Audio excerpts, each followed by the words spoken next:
In Port Charles, where shadows of the past never quite stay buried, Alexis finds herself entangled in a sinister game of leverage and legacy. Her return to prominence within the legal world has not shielded her from a resurgence of familial trauma and blackmail, with her already strained relationship with Christina and Molly now on the verge of collapse.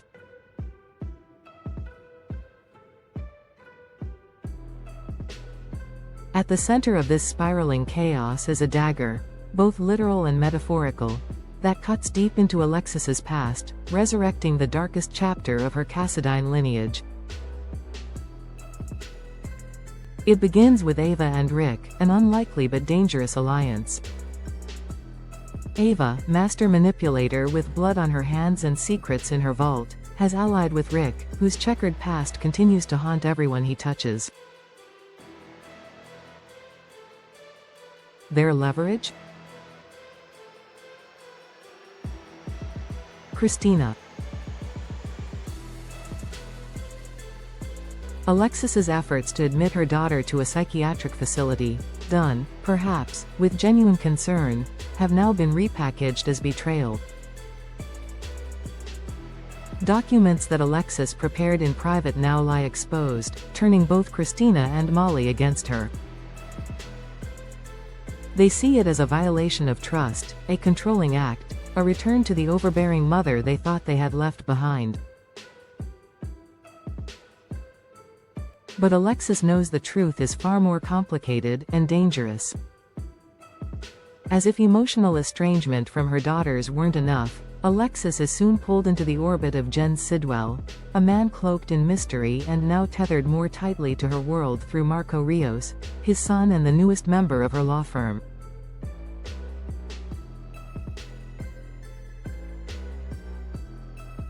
Marco's presence is benign at first glance, but his familial tie to Sidwell ensures Alexis cannot simply distance herself.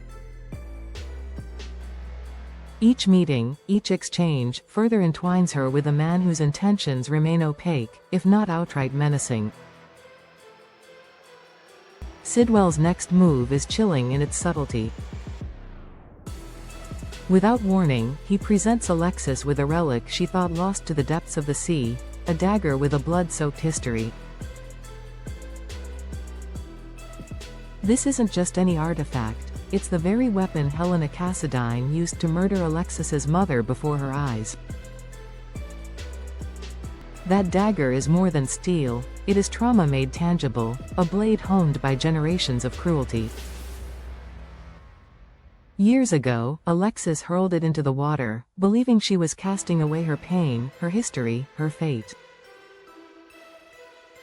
But fate, in Port Charles, has a habit of washing ashore when least expected. Sidwell claims ignorance of the dagger's meaning. But can that be believed? For a man who mysteriously acquired Windermere, the sprawling, haunted Cassadine estate, and who entered Port Charles under a shroud of secrecy, his nonchalance feels more like calculated provocation. When Alexis refuses his gift, the dagger arrives anyway, this time delivered not to her home, but to her office, an unmistakable message cloaked in politeness. Sidwell is not merely taunting her, he is staking a claim, or perhaps declaring his knowledge of a legacy Alexis has spent her life trying to outrun. Whether Sidwell is truly connected to the Cassadines, by blood, business, or vendetta, remains unclear. But his actions suggest a man who understands symbolism, who knows that power in Port Charles is not merely wielded but inherited. Could he be a Cassadine descendant? Or a former associate of Helena, re-emerging to revive her legacy under a different name? The implications grow more troubling with each step he takes into Alexis's world, especially with the dagger now in her possession once more. The timing couldn't be worse. Alexis is emotionally vulnerable. Her daughters have turned away, her career is under strain, and the shadows of the past grow longer by the day. As she brings the dagger into her home, one might expect revulsion or fear. Instead, she handles it with a strange familiarity, perhaps even comfort. This is not the reaction of a woman afraid of the weapon that killed her mother. This is the reaction of a Cassadine, a bloodline that has always courted danger, destruction, and destiny. Helena's spirit looms large in the room whenever the dagger is present. It carries the weight of her curses, her murders, her obsessive control. One must ask, what does it mean that Alexis, in her fractured state, feels at ease with this instrument of death? Could the dagger be more than just a reminder? Could it be a symbol of a transformation taking root within Alexis, one that even she cannot yet recognize? Meanwhile, Rick and Ava continue their campaign, their threats as sharp as ever. They play games with Alexis's emotions, knowing that her greatest vulnerability lies in her love for her children. But they may have underestimated the storm they are provoking. Because Alexis, armed with her intelligence, her rage, and now a literal blade from her past, may not remain passive for long. If pushed further, she could become dangerous, not in spite of the dagger, but because of what it represents to her now. Christina, already volatile and deeply hurt, is another wildcard in this scenario. Her emotional state, combined with proximity to such a potent object of violence, is a risk no one should ignore.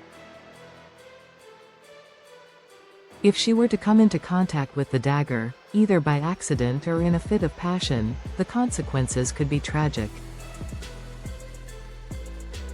Alexis knows this, which is why she now faces a terrible choice: protect her daughter by keeping the dagger hidden, or destroy it once and for all. But how does one destroy a symbol?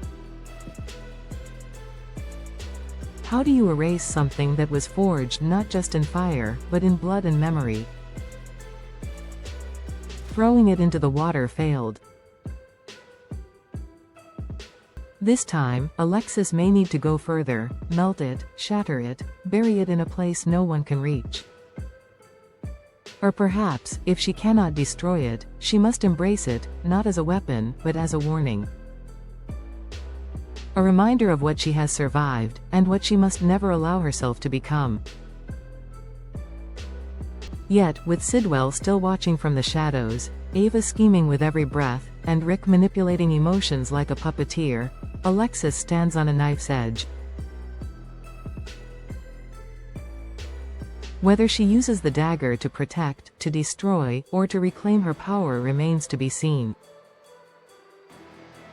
But one thing is certain: Port Charles has never been more dangerous for those who underestimate the woman who once tried to cast her past into the sea, only to have it return, sharper than ever.